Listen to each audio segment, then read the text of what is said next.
चल रहा है, लेकिन वीडियो चल रहा है, हम कहीं जा नहीं रहे हैं। हे गाइस, सो थोड़ा सा वीडियो के लिए तैयार हुए तो काजू थिंक्स कि हम कहीं घूमने जा रहे हैं और इसलिए मुझे बहुत प्यार कर रहा है, मुझे भी ले चलो। तो हम कहीं जा नहीं रहे हैं काजू। सो हाय गाइस, कैसे आप सब। आज मैं आपके साथ शेयर करने वाली हूँ कुछ पॉइंट्स। तो हम बात करेंगे 5 ऐसे पॉइंट्स की जिससे हमारा सितंबर में गार्डन हरा भरा रहे, आने वाले विंटर्स प्लांट से हम उसे खूबसूरत बनाएं। साथ ही साथ जो हमारे गर्मी के पौधे हैं, चाहे वो इंडोर हो चाहे वो आउटडोर, वो मरे नहीं विंटर्स में, उसको हम कैसे बचा सकते हैं, हम इसके बारे में बात करेंगे, लेकिन सिर्फ और सिर्फ 5 पॉइंट्स के अंदर। तो चलिए करते हैं शुरुआत। सबसे पहला पॉइंट है रिपोर्टिंग। कोई हमारे प्लांट्स जो पुराने हैं जिनको हमें बड़े गमले में शिफ्ट करना है, या कोई ऐसे प्लांट्स जिनको हमको नए गमले में शिफ्ट करना है, वो इस मौसम में हमें ज़रूर करना चाहिए। ये बेस्ट टाइम है, अगस्त से लेकर सितंबर तक के मौसम में हमें रिपोर्टिंग करनी बहुत अच्छी होती है। रिपोर्टिंग करना नहीं भूलना चाहिए, क्योंकि इस समय बारिश का टाइम होता है, प्लांट जल्दी से शॉक में नहीं जाते और अच्छे से ग्रो कर जाते हैं।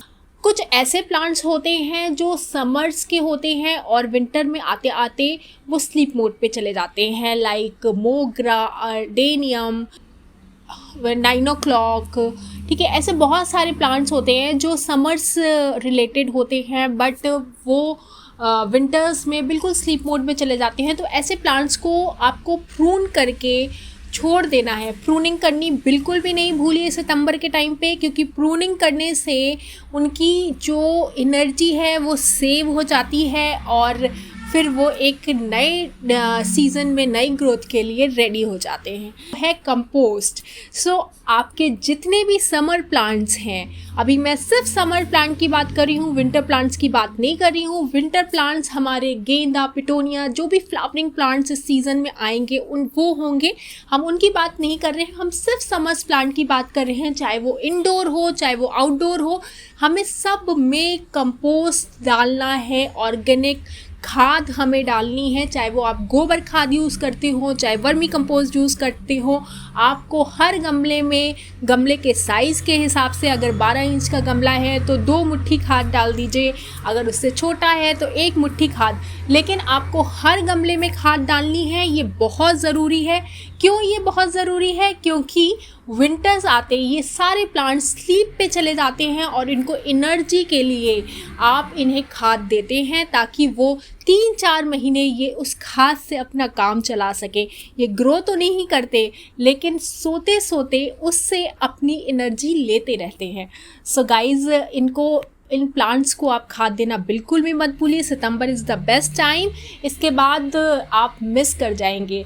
सो आगे बढ़ते हैं अपने 4th पॉइंट की तरफ कि सितंबर में क्या इम्पोर्टेंट है जिससे हमारा गार्डन हरा भरा रहेगा साल भर तक। सो 4th पॉइंट हमारा है कि नए प्लांट्स के लिए स्पेस। आप नए प्लांट के लिए जगह बनाना शुरू कर दीजिए, नए गमले सेट करना शुरू कर दीजिए। अगर आपको शौक़ है ज़्यादा सीड से प्लांट उठाने का, सीड से उगाने का प्लांट, तो आप सीड से प्लांट उगाने के लिए ये सबसे अच्छा मौसम है, सबसे बढ़िया मौसम है। आप चाहिए तो आप पिटोनिया, गेंदा, ये सब लगाने का 15 सितंबर के बाद आप ये सारे बीज आप लगा सकते हैं। अगर आप नॉर्थ इंडिया में रहते हैं तो ये सबसे बढ़िया टाइम है, जिस समय धीमी धीमी सी ठंड शुरू होती है। आप यहाँ पर सीड्स बिल्कुल ग्रो कर सकते हैं, चाहे वो गेंदा हो, चाहे वो पिटोनिया हो, चाहे वो अदर्स विंटर प्लांट्स क्यों ना हो।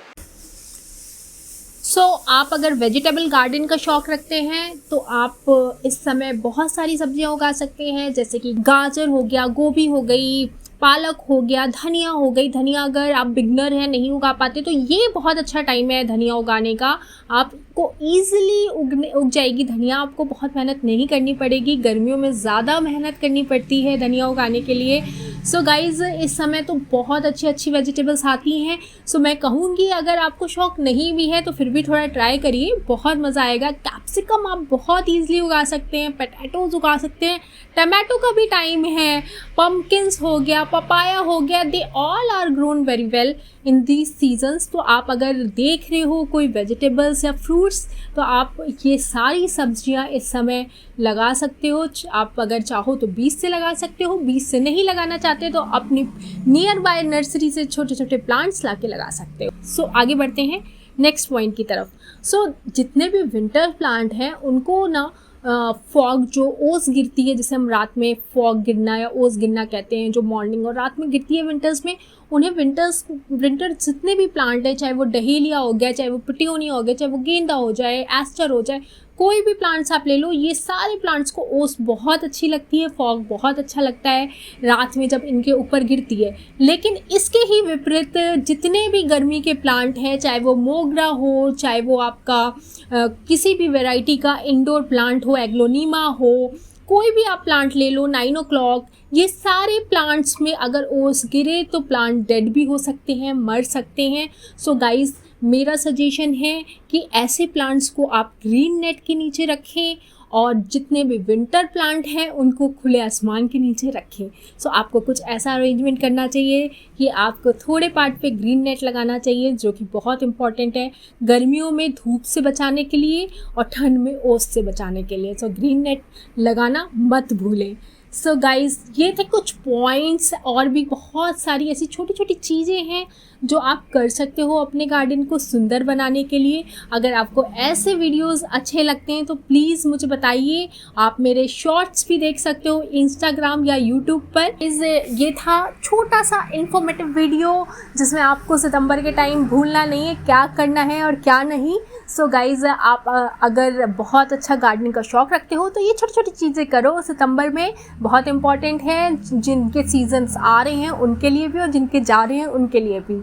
सो छोटे छोटे टिप्स अगर देखना है तो यूट्यूब शॉर्ट्स पे जाओ और उन्हें देखो। सो गाइज़, अगर आपको वीडियो पसंद आए तो प्लीज़ इसे लाइक करो, शेयर करो और कमेंट करो। टाटा, बाय बाय, सी या।